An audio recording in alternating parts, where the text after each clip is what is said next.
ಇನ್ನು ಮುಂದಿನ ರಾಶಿಯಾಗಿ ಮಕರ ರಾಶಿಯಲ್ಲಿ ಜನಿಸಿರ್ತಕ್ಕಂಥವರಿಗೆ ತಂದೆ ತಾಯಿಯರ ಆರೋಗ್ಯದಲ್ಲಿ ಸ್ವಲ್ಪ ಮಟ್ಟಿಗೆ ತೊಂದರೆಗಳು ಉಂಟಾಗುವಂತಹ ಒಂದು ಲಕ್ಷಣಗಳು ಹೆಚ್ಚಾಗಿರುತ್ತೆ. ಇನ್ನು ಅಪವಾದಕ್ಕೀಡಾಗ್ತಕ್ಕಂಥ ಒಂದು ಸಾಧ್ಯತೆ ಹೆಚ್ಚಾಗಿರುತ್ತೆ. ಯಾಕೆಂದರೆ ಈ ಸಾಡೆ ಸಾತಿನ ಕೊನೆಯ ಭಾಗ ಈ ಒಂದು ವರ್ಷ ಇರತಕ್ಕಂಥದ್ರಿಂದ ಸ್ವಲ್ಪ ಮಟ್ಟಿಗೆ ಏನಾದರೂ ಒಂದು ಅಪವಾದಕ್ಕೆ ನೀವು ಈಡಾಗ್ತಕ್ಕಂಥ ಒಂದು ಲಕ್ಷಣಗಳು ಈ ಒಂದು ವರ್ಷ ಹೆಚ್ಚಾಗಿರುತ್ತೆ. ಮೈಯೆಲ್ಲ ಕಣ್ಣಾಗಿರ್ತಕ್ಕಂಥದ್ದು ಉತ್ತಮ. ಅಥವಾ ಏನಾದರೂ ದುರಭ್ಯಾಸಗಳು ಹವ್ಯಾಸಗಳಿದ್ದರೆ ಅಂತಹ ದುರಭ್ಯಾಸಗಳಿಗೆ ಕಡಿವಾಣವನ್ನು ಹಾಕ್ಕೊಳ್ಳಿ, ಅದರಿಂದ ಶುಭವಾಗುತ್ತೆ. ವಿದೇಶದಲ್ಲಿ ಉದ್ಯೋಗ ಸಿಗ್ತಕ್ಕಂಥ ಒಂದು ಸಾಧ್ಯತೆ, ಉದ್ಯೋಗದ ಅಪೇಕ್ಷೆಯಲ್ಲಿರ್ತಕ್ಕಂಥವರಿಗೆ ಅಥವಾ ವಿದೇಶದಲ್ಲಿ ತಾನು ಉದ್ಯೋಗವನ್ನು ಮಾಡಬೇಕು ಅಂತ ಹವಣಿಸ್ತಾ ಇರತಕ್ಕಂಥವರಿಗೆ, ಅದು ಹೆಣ್ಣು ಮಕ್ಕಳಿರಲಿ ಅಥವಾ ಗಂಡು ಮಕ್ಕಳಿರಲಿ, ಖಂಡಿತವಾಗಿಯೂ ವಿದೇಶದಲ್ಲಿ ಉದ್ಯೋಗವನ್ನು ಮಾಡ್ತಕ್ಕಂಥ ಒಂದು ಯೋಗ ಈ ಒಂದು ವರ್ಷ ಖಂಡಿತವಾಗಿಯೂ ಇದೆ.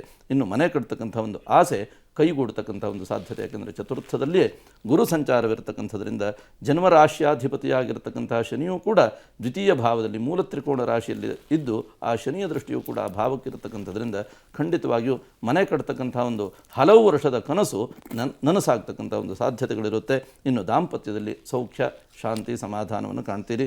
ಇನ್ನು ದೂರ ಪ್ರಯಾಣದಲ್ಲಿ ಏನಾದರೂ ಸಮಸ್ಯೆಗಳು ಉಂಟಾಗಬಹುದು. ಹಾಗಿದ್ರೆ ದೂರ ಪ್ರಯಾಣವನ್ನು ಬೆಳೆಸ್ತಕ್ಕಂಥ ಒಂದು ಸಂದರ್ಭದಲ್ಲಿ ಈ ಒಂದು ವರ್ಷ ಅತ್ಯಂತ ಜಾಗರೂಕರಾಗಿರಿ ಹೇಳ್ತಕ್ಕಂಥ ಒಂದು ಸಲಹೆಯನ್ನು ನೀಡ್ತಾ, ದೋಷ ಪರಿಹಾರಕ್ಕೋಸ್ಕರವಾಗಿ ಲಕ್ಷ್ಮಿಯ ಅಷ್ಟೋತ್ತರವನ್ನು ಪ್ರತಿನಿತ್ಯ ಸಾಧ್ಯವಾದರೆ ಪಠನೆಯನ್ನು ಮಾಡಿ, ಅಥವಾ ಲಕ್ಷ್ಮಿಯ ಅಷ್ಟೋತ್ತರವನ್ನು ಪ್ರತಿ ಶುಕ್ರವಾರವಾದರೂ ಕೂಡ ಪಠನೆಯನ್ನು ಮಾಡಿ, ರುದ್ರಾಭಿಷೇಕ ಪೂಜೆಯನ್ನು ಈ ಒಂದು ವರ್ಷ ಒಮ್ಮೆ ಮಾಡಿಸ್ಕೊಳ್ಳಿ.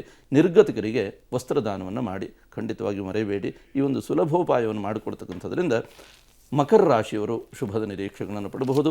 ಸಾಧಾರಣವಾಗಿ 50% ಶುಭ, ಇನ್ನು 50% ಅಶುಭಾದಿ ಫಲಗಳನ್ನೇ ನೀವು ನಿರೀಕ್ಷಿಸಬೇಕಾಗುತ್ತೆ.